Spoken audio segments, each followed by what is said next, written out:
Sorry. Fixing the podium or the lectern. I know. It matters. I know it does. I know. Okay. So on Monday afternoon, President Joe Biden and First Lady Jill Biden will travel to the U.S. Coast Guard sector, New York, for a Friendsgiving dinner with the service members and military families as part of the First Lady's Joining Forces initiative to support military families. This year's dinner, hosted by the Robert Irvine Foundation, will be prepared by Chef Robert Irvine and his team. The U.S. Coast Guard sector, New York, is home to over 500 active duty members and their family members and represents the largest military presence in New York City. During their visit, the President and the First Lady will thank service members and their families and help serve Thanksgiving meal. This is an annual tradition that is very special to the President and the First Lady. They look forward to yet another Friendsgiving dinner with some of the men and women who serve our country and their families who sacrifice so much for our communities. And on a related note, as Americans prepare for Thanksgiving, there's one more thing to be thankful for: much needed relief at the grocery store and the gas pump. For the second year in a row, the average cost of a Thanksgiving meal is falling, and many grocery chains are offering deals for the holiday. According to the American Farm Bureau, the average price of the typical Thanksgiving dinner fell 5%, with turkey prices down 6%. And as more Americans are getting ready to travel to see family members and loved ones, the price of gas has fallen to its lowest point in more than 3 years. Prices at the pump are down about 25 cents per gallon compared to this time last year, and below $3 per gallon in almost 30 states. There's more to do, and we're fighting to further lower costs and grow the middle class. President Biden will continue to use every tool available to help American families put food on the table and keep money in their pockets. And as you all know, the first week of December, the president will travel to Angola, where he will meet with President Lorenzo, recognize Angola's role as a regional leader, and underscore the true transformation of U.S.-Angola relationship. Together, the United States and Angola are working to address a full spectrum of pressing challenges, from narrowing the infrastructure gap in Africa and growing economic opportunities and sustainable development in the region, to expanding technologies and scientific cooperation, bolstering peace and security, strengthening food security, and among others. While there, he will also meet with African and private sector leaders and reaffirm U.S. partnership across a host of high-priority issues, including security, health, and the economy. As you all know well, President Biden has made revitalizing our international alliances and partnerships a key priority, recognizing that today's challenges require global perspectives and collective responses. The visit reflects his promise to visit the continent during his term, which he made at the U.S.-Africa Leaders Summit, and we will have more to share in the days ahead. With that, Colleen, it's good to see you. I feel like it's been a while. Karine, can you talk about the decision to loosen restrictions on long-range weapons for Ukraine? So just a couple of things there that I do want to add is I want to be really clear. I'm not going to get into specifics about Ukraine's operation from the podium today. That is not something that we're going to do, and that's not something we normally do. But what I will say is something I'll just reflect on something that the National Security Advisor, Jake Sullivan, said earlier this week, which was the major escalation we're seeing is that Russia has gone to another country from another part of the world. North Korea brought in thousands of their troops to the front lines and have added them into this war. This is a significant change, and one that we warned the Russians about before they did it. We continue to talk to our allies and partners about this, and as it relates to any operations on the ground, this is something for the Ukrainians to speak to directly. Just staying on Ukraine for a second, with regard to escalation, is there concern that Putin changing Russia's nuclear rules is sort of suggesting that the president's initial instincts on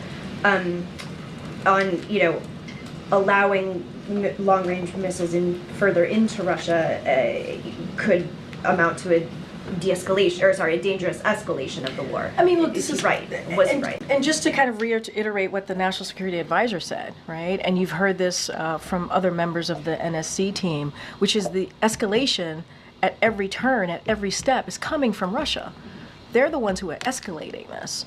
They're the ones who started this war. It is because of their aggression into a sovereign territory, Ukraine. And this war can end today. You hear say this over and over again. It can, if Russia would stop the war and stop what they're doing with their aggression. So this is an aggression from their side, and we've been very clear about that. You just heard me lay out a couple things that the National Security Advisor said just earlier this week. What they're doing, thousands of troops from another country that is now part of what Russia's doing with their aggression into Ukraine. So this is their aggression, not Ukraine's, not ours. Okay. Just to follow up here, for a long time, the White House argued that using these long-range tactical missiles into Russia to attack targets inside Russia would escalate. The war would really invite retaliation. So why now? Why change the policy now? I'm not going to get into specifics. I'm just not going to get into specific about Ukraine's operations. Not something that I'm going to do today. But I want to be really clear. But I guess I'm asking about the specifics of the White House's decision to change policy. I'm just telling you that I'm not going to get into specifics from here, from the podium. I'm going to be very clear about that. And what I have said is, when you're thinking about bringing in thousands of troops to the front lines to add to the war, right? These are North Korean troops, as you know. That is the aggression from Russia's part. That's their aggression. And we're going to continue to be there for Ukraine. This is a president that has led on making sure Ukraine has what it needs in the battlefield. He's the one that rallied countries, more than 50 countries, to make sure that Ukraine got what it needed. But when we're talking about aggression here, or we're talking about escalation, pardon me, more so escalation, this is Russia's the one who's been escalating every step of the way here. And so if I'm hearing you right, it was that escalation, the North Korean troops, I'm not saying that. I'm saying that I'm not going to get into specifics about Ukraine's operations from the podium today. You asked me about escalation, and I'm being very clear where the escalation is coming from, but I'm not going to get into specifics. 2 more months left in this administration. Are there new goals or definite goals that the president has in how to support Ukraine in these final 2 months? Realistically, what difference can he make in these last 2 months of his term? I mean, look, I think the president has made a whole lot of difference. Let's not forget, as before Russia invaded into Ukraine, the president was the one that warned about that happening. He was the one, and we were able to share that information with Ukraine. He's the one that made sure that NATO was stronger, the NATO alliance was strengthened. He led that effort. He was the one that helped rally more than 50 countries to get back to Ukraine. Let's not forget, and you all reported this, within days, we were hearing over and over again, within days, Kyiv would fall. We were hearing that over and over again. And today, because, yes, of this president and what he's been able to do, but also the bravery of the Ukrainians, they continue to fight. They continue to fight on. And so the president in September, as you all know, we've talked about this from the podium, talked about surging the security assistance. We made an announcement yesterday about the next assistance that we were providing, and we're going to continue to do that, surge that assistance, make sure that Ukrainians have what they need on the battlefield to push back against Russia's aggression. Okay, Nancy. Thanks. A couple questions about that aggression. Has the U.S. determined that Russia used a ballistic weapon last night in retaliation for the U.S. authorizing the use of ATACMS by the Ukrainian government? So a couple of things. So obviously we are aware of Russia's launch of an intermediate range ballistic missile against Ukraine. Ukraine has withstood countless attacks from Russia. We have seen that repeatedly over the past more than 2 years now. We briefed Ukraine and our close allies, partners in recent days to help them prepare. As the president announced earlier this year, the United States is providing Ukraine with hundreds of additional Patriot and AMRAAMS missiles missiles to strengthen its air defense.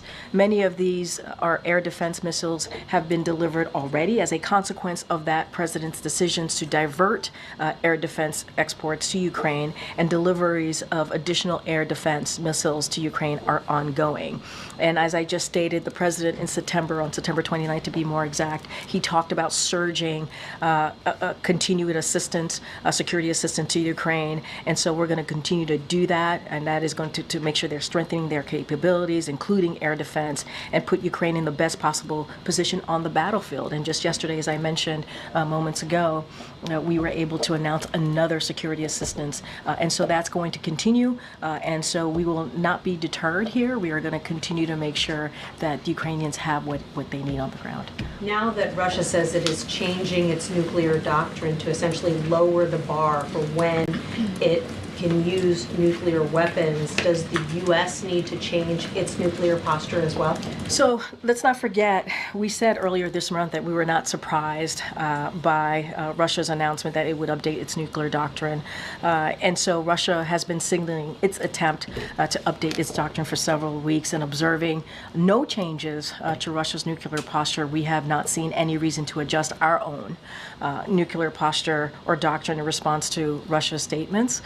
So this is more of the same irresponsible rhetoric that we continue to hear from Russia, which we have seen for the past more than 2 years now, if you think about their aggression, their war against Ukraine.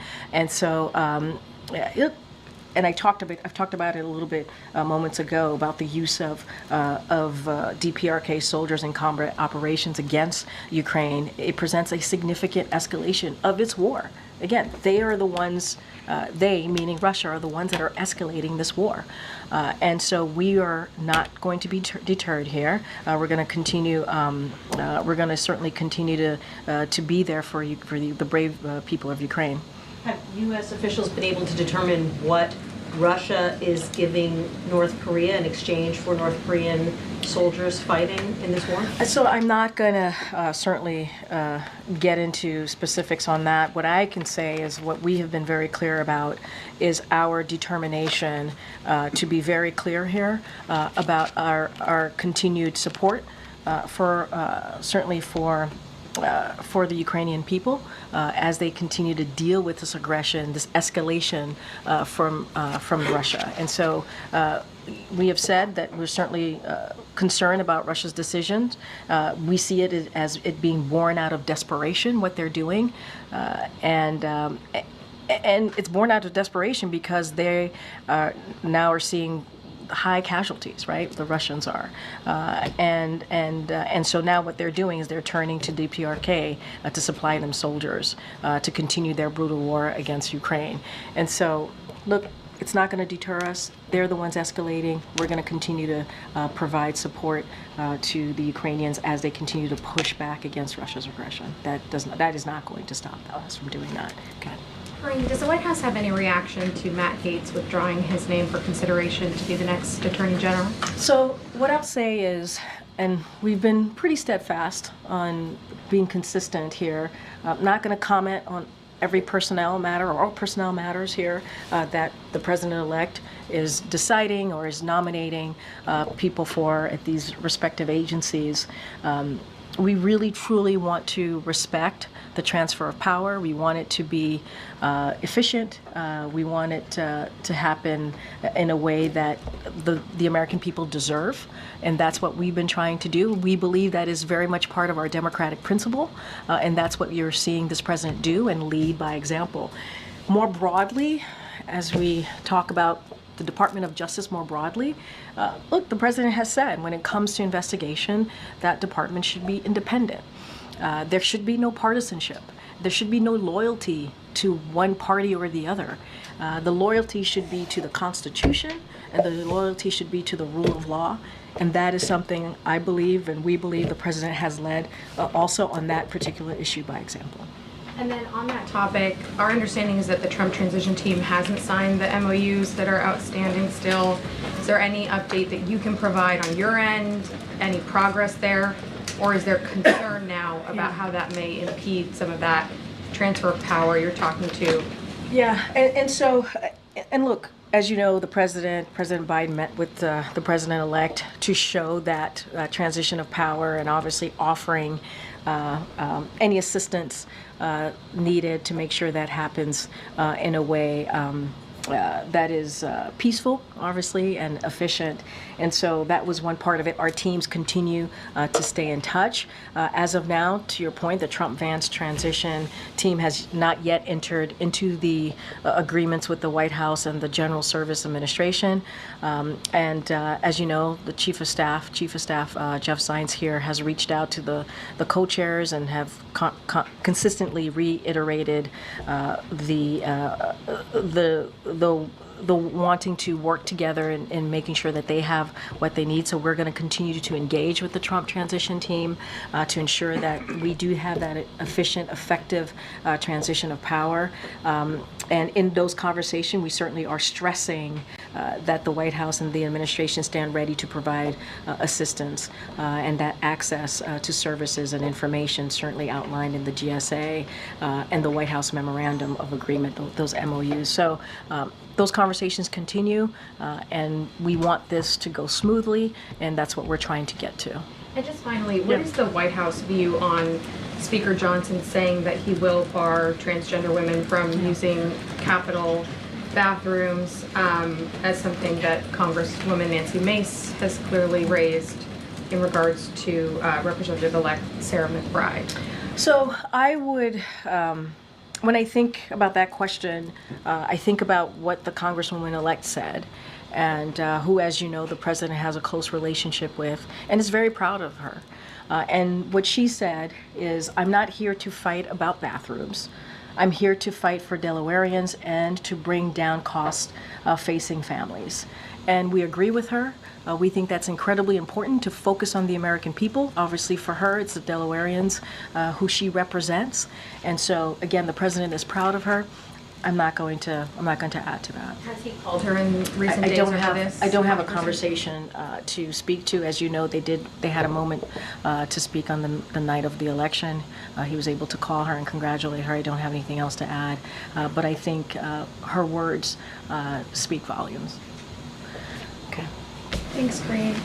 U.S. prosecutors charged Indian billionaire Gautam Adani over his role in an alleged bribery scheme this week.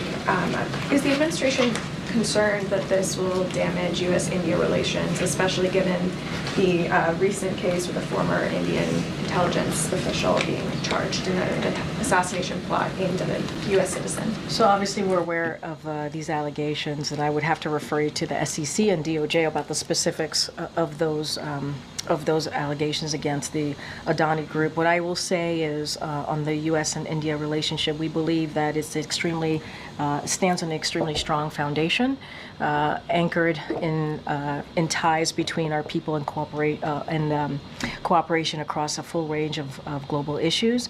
And so what we believe and we're confident about is that we'll continue to navigate this issue as we have with other issues that may have come up, as you just stated. And so the specifics of this is something that SEC and DOJ can speak to directly. But again, we believe that this relationship between India and the U.S. has been built on a strong foundation.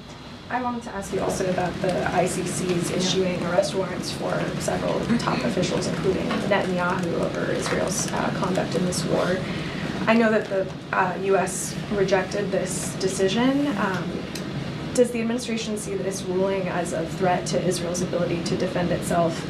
And also, Republican Senator Lindsey Graham is calling for the Senate to sanction the ICC after this decision. Is that a measure that the White House would support? Yeah, so a couple things. Let me just say, because this is the first time I've had an opportunity to speak to this at the podium, so let me just say more broadly that we fundamentally reject the court's decision to issue arrest warrants for senior Israel officials. We remain deeply concerned by the prosecutor's rush to seek arrest warrants and the troubling process errors that led to this decision. The United States has been clear that the ICC does not have jurisdiction over this matter. You've heard us say this before. Whatever this prosecutor might imply, there is no evidence, none, between Israel and Hamas. There's just none. In coordination with partners, including Israel, we are discussing certainly those next steps, what that's going to look like. And to your question about sanctions, that's basically kind of just answered it in that last part of what I said. We're in consultation with our partners and also, which include Israel, about our next steps. We fundamentally reject that the ICC has jurisdiction over the situation. And so that's something that we've been pretty clear about, and we'll continue to do so. Okay, MJ. Karine, at this point, with 2 months left in the administration, does the White House see a real value in President Biden directly engaging with members of the press? Oh, absolutely. Yes. Look, I think we have worked really hard, and I hope you all have seen this, to make sure that we brought back the norms that was taken away from our predecessor on how we engage with the press. The president respects the freedom of the press, and he actually enjoys engaging and going back and forth with all of you. And that is something, and he's done that extensively, and that is certainly something that he's going to continue to do. We have less than 60 days, I think you just said 2 months left. That is plenty of time for the president to continue that engagement. He will. This is something that we respect, bringing back the norms, working with the White House Correspondents Association, making sure that we have that healthy back and forth with the press corps. And so we believe it is important when the president engages with the press. He's done, I believe, more than 50 interviews just this year alone. He's taken hundreds of questions in his back and forth with all of you, and that's going to continue. If all of that is true, why on a 6-day foreign trip where the president obviously had a robust American press corps traveling with him, did he not have a single engagement, whether it is a press conference or maybe just speaking on the tarmac or really anywhere where he took questions from the press? I mean, as you all just stated and wrote about, the G20 and APEC was his last opportunity to deal with some of these world leaders that he has built a close relationship with. Has some of them he's known certainly more than his almost 4 years in this office. And so he truly wanted to spend time engaging and listening, having that one-on-one engagement that the president believes in and trusts in. And so he wanted to spend time doing that. And so that's what you saw the president do. And I get it. I get that you all want to hear from the president. I get that. I understand that. And I'm not saying that you won't. You will. He will certainly continue to engage with all of you. And it is. When I say it's something that he actually enjoys doing, it is. He enjoys having the back and forth with all of you. And that's going to continue. Just to be clear, you mean the explanation is that he, on this trip, was extra busy meeting with world leaders because this is one of his, last big what I'm saying is, as you know, this was one of his last opportunities to speak to many of these leaders. There were 20 leaders at the G20, more than 21, or about 21 leaders at APEC. And so he wanted to spend that time certainly doing what he normally does at these conferences, obviously, but also, speaking directly to them as one of his final times as president. And again, putting that aside, I think your question was, do we believe that he should engage some version of that? I apologize if I'm not quoting you directly. Yeah, we think it's important for him to engage with the press. He thinks it's important to engage with the press, and that's going to continue. It is. You will hear from the president and have an opportunity to do those back and forths that you normally have done with him. This is related but separate from just the trip itself. It's been more than 2 weeks since the election. This was an election that elected a man that President Biden has repeatedly referred to as an existential threat. So why is it that the American people have not heard President Biden talk about this threat since the election? Because there was an election and the American people spoke. Mm-hmm. The will of the American people were very clear, right? And so the president is now in a situation where we have to deal with a peaceful transfer of power. Mm-hmm. We have to respect the will of the American people. And that's what you have been seeing from this president, trying to lead by example to make sure that that happens. And that's what the American people deserve. That's what the president deserves. And that's what I think he was very clear about in Rose Garden when he delivered his remarks 2 days after the election. And he said, he was very honest. He said, these, and again, I'm not quoting him exactly, but these were not the results that we had wanted, right? And that's just being honest. They weren't. But we are now in a position where he believes he has to lead by example and show what a peaceful transfer of power looks like. And so that's what you're seeing from this president. And, to the points that you made, I've been asked about existential threat. I've been asked about threat to our democracy. The president is always going to be honest with the American people. He feels like he is obligated. What he said still stands. But we are now in a different place. We are. The American people spoke. They deserve a peaceful transfer of power. That's what this president wants to do. Does he have a message for people on what they should do about this existential threat? Assuming that he still believes Donald Trump is an existential threat. Look, his thoughts and what he said, his thinking on that has not changed. It has not. And I think he was very clear about what he believes should have been done or how we should move forward. He was very clear during those moments that he spoke about it. Right now, he wants to lead by example and talk and show the American people what it looks like to have an efficient, effective transfer of power. And he believes that is what the American people deserve. And I'm just going to leave it there for now. Okay, Joey. Yeah, thanks, Karine. President-elect Trump this week confirmed he intends to declare a national emergency and use U.S. military to pursue mass deportations of undocumented immigrants.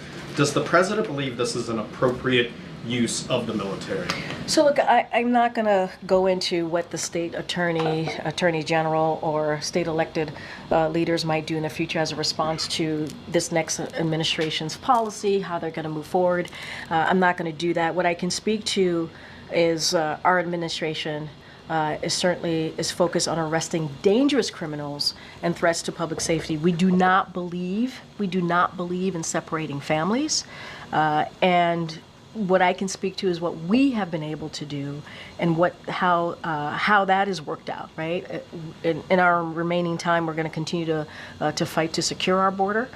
Since the administration took strong actions back in June, encounters have dropped by more than 55% and are lower than they were 4 years ago. So what we're going to do is we're going to continue to enforce our laws, remove individuals who do not have a legal basis to be here, to remain in the U.S., and we're going to do that while making sure we're treating people with dignity that they deserve. With that said, does the president, though, have concerns about using the military to carry out, Trump's talked about these mass deportations. I heard your question. You're just repeating the question that you true, just asked me. I hear that. I know, I hear you. I appreciate the effort. I don't want to get into what attorney generals or other elected officials might do in the future. What I'm going to stick to is what we're doing right now, and what we are going to continue to do in the next less than 60 days in this administration. Go ahead, Karen. Karine, yesterday the president met with North Carolina Governor Roy Cooper to talk about the ongoing disaster recovery down there, and state and local officials were there as well. The administration this week, the president has asked Congress for about $100 billion for disaster relief, emergency disaster relief. How does the White House want to see that get done? Do you want to see that done quickly as a standalone bill, or later as tied up with the government funding that's likely expected later in December? So what we want is Congress to act, we're going to continue to urge Congress to act quickly to pass a supplemental funding package to assist communities obviously impacted recent hurricanes and other disasters.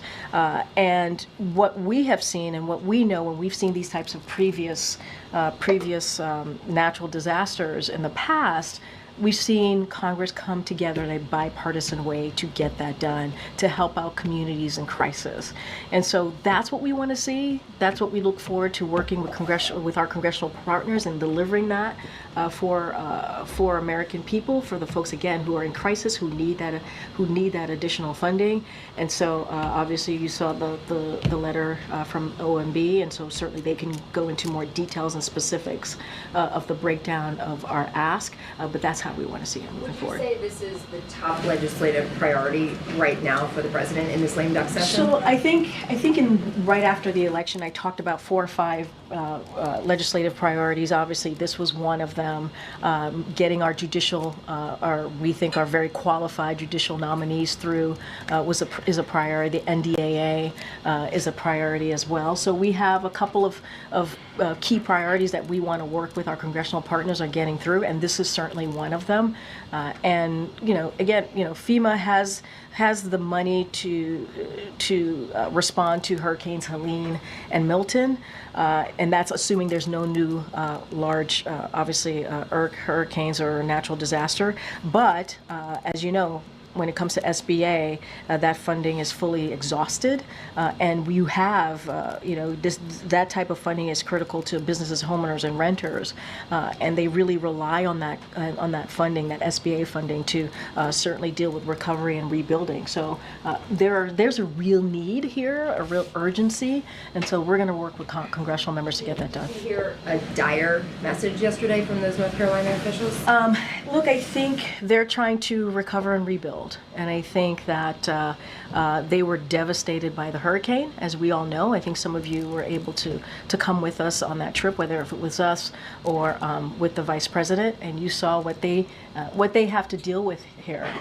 Devastated by the hurricane. So I don't want to speak for North Carolina, but certainly there is an urgency. I would refer you to obviously the North Carolina Governor Cooper on this particular question, but we saw how devastated they were from this hurricane, and it is important. It doesn't matter if you're from this president. It doesn't matter if you're a red state, blue state, rural. If you're part of a rural America, urban America, all American people deserve to have the assistance that they need, especially when a crisis like this occurs. Okay. Thank you. Can you detail how the White House is thinking about clemency in these last 2 months? Is there a process for how those pardon decisions are going to be made, and is the president expecting to make any sort of statement with the pardons he does in the next 2 months? So look, the president has certainly been committed to reforming the criminal justice system, and has done that through clemency authority in a manner that provides second chances, ensures equal justice under the law, and strengthens public safety.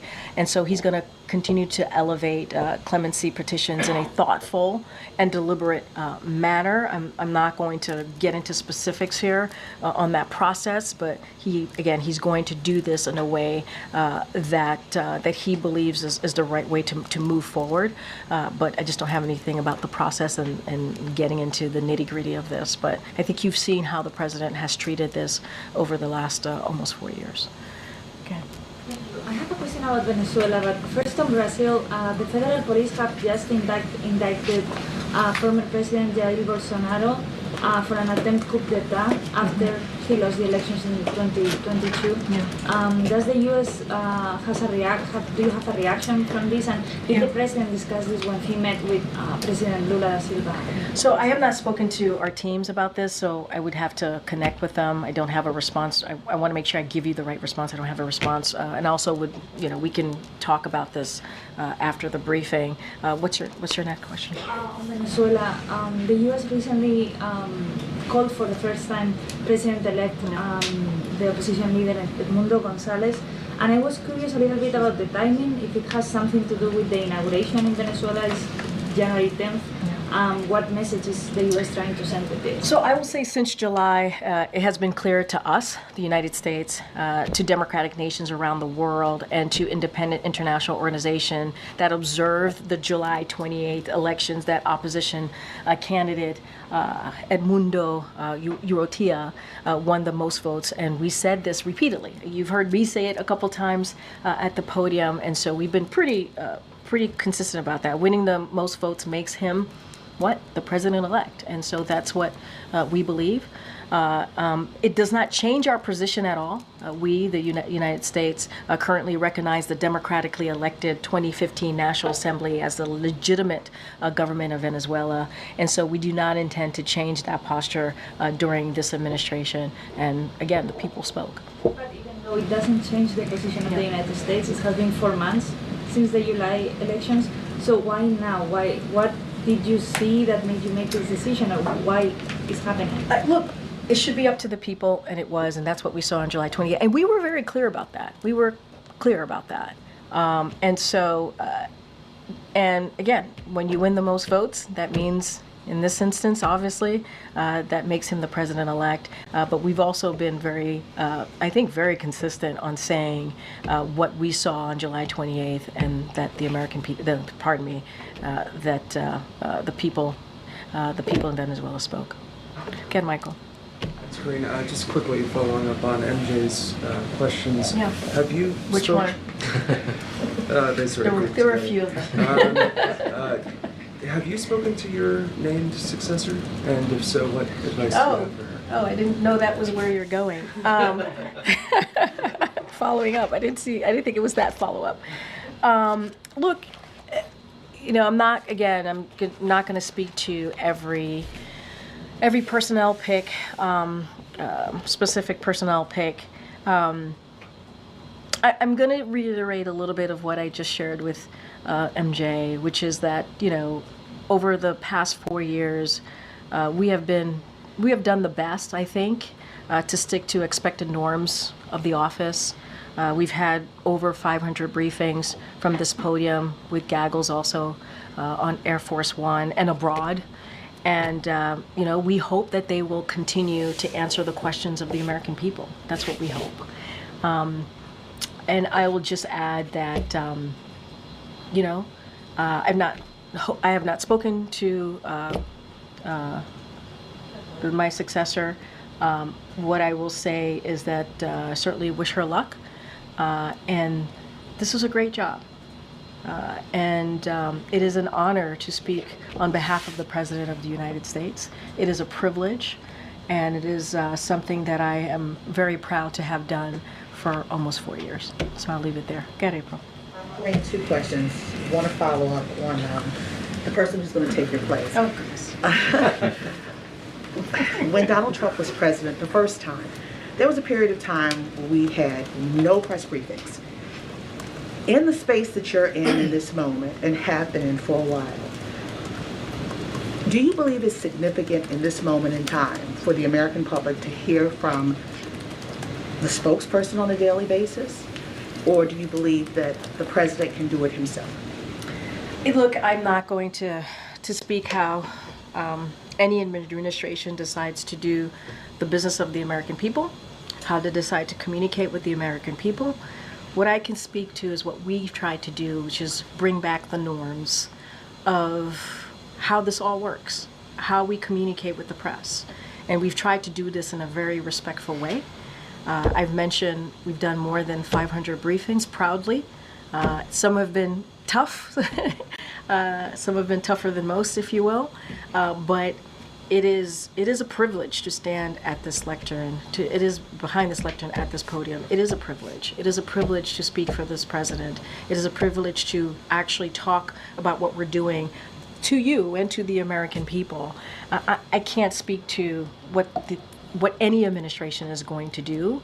I'm not going to look into the future. What I can say is what we have been committed to, the freedom of the press, respecting the press, having tough back and forths, but this is what democracy is all about. And lastly, on Africa. Yep. The last Republican president to travel to Africa was George W. Bush. And since Bill Clinton, except for Donald Trump, every president has traveled there. Is there a concern that with all of this, these last 4 years, having the vice president, your secretaries, and now the president go to Africa to highlight the importance of the continent on so many levels, is there a concern that you will lose ground in the next couple of years? Because Donald Trump didn't go last time, and he said some very harsh words about sub-Saharan Africa before. Again, I have no idea what the next administration is going to do. Really, truly. I mean, I don't know what they're going to execute. I don't know what they're going to do. What I can say is the president's going to Africa because he made a commitment. You saw his commitment to the continent when he had the leaders of the African leaders here about almost 3 years ago now, I believe. maybe a little bit longer. And he did that because we believe there are shared interests between the continent, the countries obviously, and the U.S., and wanted to continue to transform those relationships, right, and work on those relationships. And so that's what you're going to see from this president the first week of December when he goes to Angola. I will add that this president believes in respecting people. Again, doesn't matter where you come from. It doesn't matter if you voted for him or not. He believes every American has an opportunity to be uplifted, to have opportunities to have a better life for themselves. That's why he believes in this country, what this country is founded on, what this country is all about. Getting opportunities, being able to, to live that American dream, whatever that is, however that is defined for you. And so that is something that this president will always respect, not just as president, but moving forward. Obviously, he did that as vice president, senator.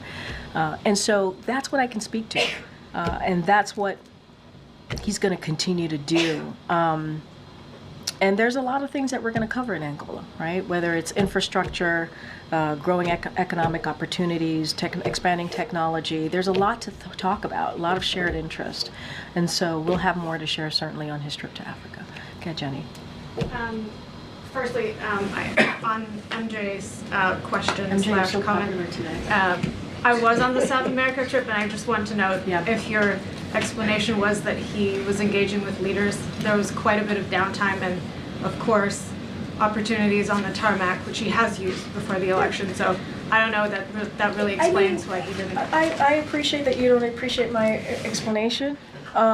But what I'm saying to you is that the president is looking forward to engaging with you all in less than 60 days. He's done it extensively. It's not going to stop, and he will do that. He will continue to engage with all of you and take your questions. He's done, I believe, more than 600 back and forths with you all this year alone, done more than 50 interviews. That's not going to stop. It's not. He's going to engage. And I'll just leave it there. One actual topic, sorry. Actual topic? Well, this one was, I just had to what does that mean? I just had to get this one comment. Does the administration have a prevailing theory on how the undersea cables in the Baltic Sea were damaged, and do you think that China may have been responsible? I'm just not going to get into any type of theories from here. I will let the NSC team respond to that directly. I'm just not going to get into speculation from here. Okay, Nadia. Thank you, Karine. On the statement you just mentioned about the ICC issuing an arrest warrant against Mr. Netanyahu, the defense minister, you said that you found the process has troubling errors. What errors do you think it has? And second, sorry, you talked about the partners. You want to discuss with partners the next step on the ICC decision. Few of your closest allies, France, Italy, Netherlands, and Canada so far, said they are abiding by the court decision, and they can arrest Netanyahu if he steps on their soil. So did they have a different interpretation of international law than you? So a couple of things. You asked me a couple of things. So the first thing that I will say is that obviously we reject, and we certainly have different opinions on that, and we're going to let other countries speak for themselves. We're speaking for ourselves, and so we're not going to be executing any arrest warrants. That is not something that we're going to do from here.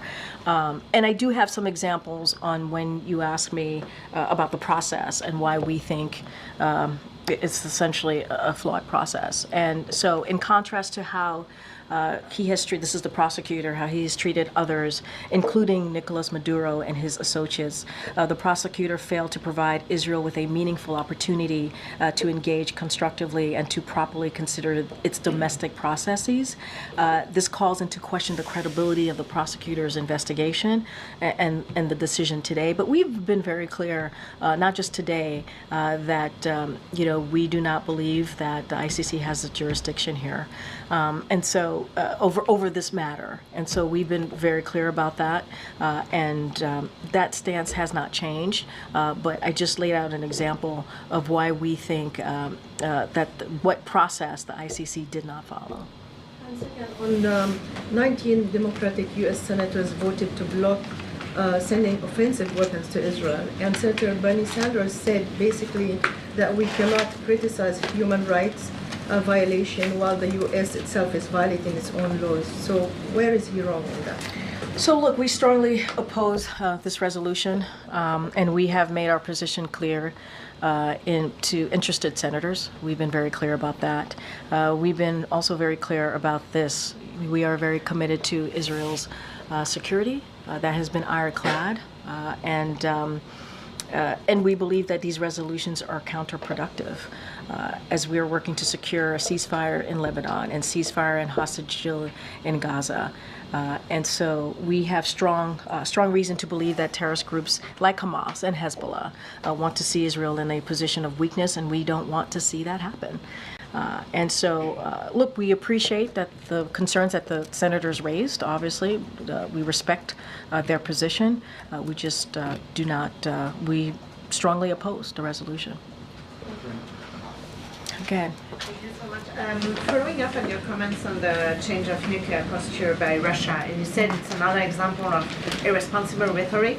Is it a way to kind of dismiss what Russia said, to say there is no real reason to be concerned, these are only words? Say that one more time. There's no... That there would be no there's no real reason to be concerned, that this is just like Putin. Oh, you're talking about their nuclear doctrine that they put out. Look, here's what we're saying. We haven't seen any indications of Russia preparing to use a nuclear weapon in Ukraine. We just have not seen that. And so this is more of the same, right? More of the irresponsible rhetoric from Russia, which we have seen the past 2 years. We've seen this before. But it doesn't stop what we have been saying, that the escalation is coming from Russia here. They're the ones who are escalating. This is their war. They're the ones who have,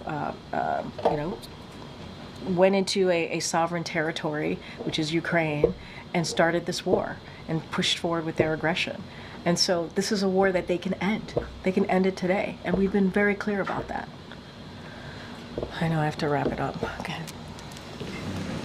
I wanted to follow up on the Trump transition team not signing the MOUs. Have they provided any reasoning as to why? They can speak for themselves. I'm not going to speak for the Trump transition. Are you concerned about the implications of the delay of the transition? I'm not going to get into. I'm not going to speculate from here.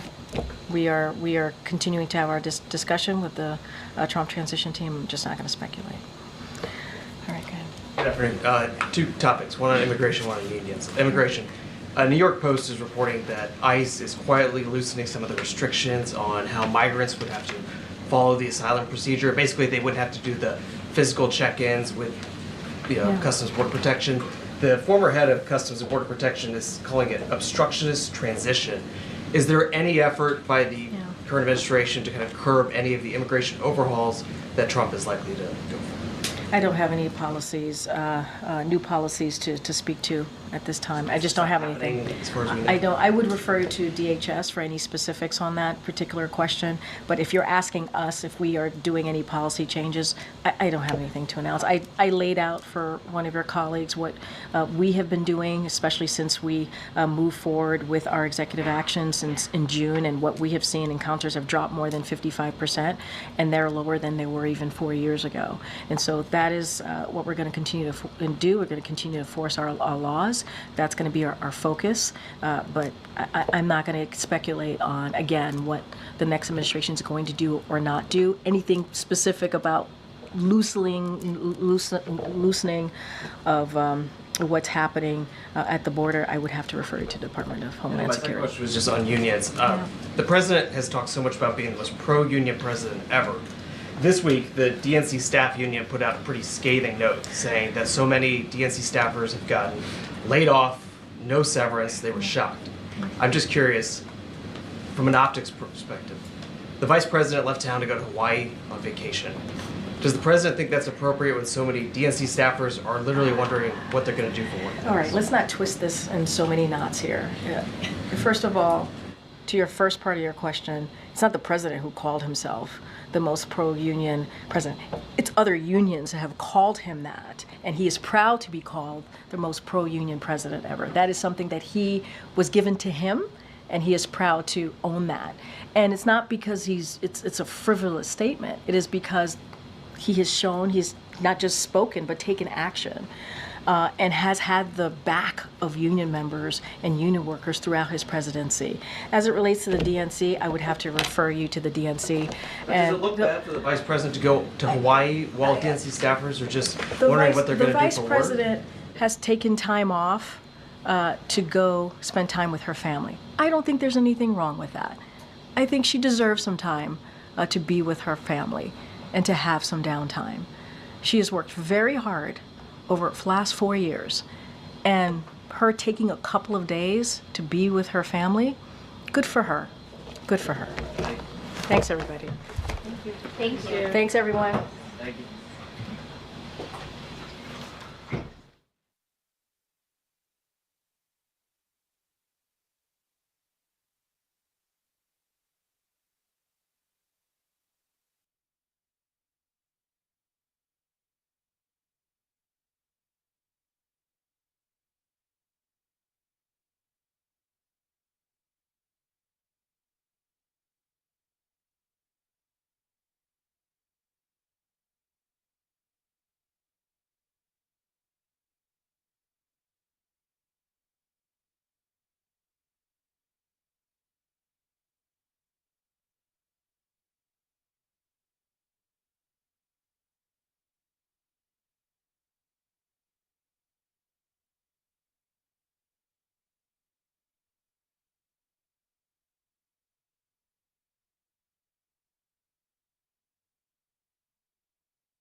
you.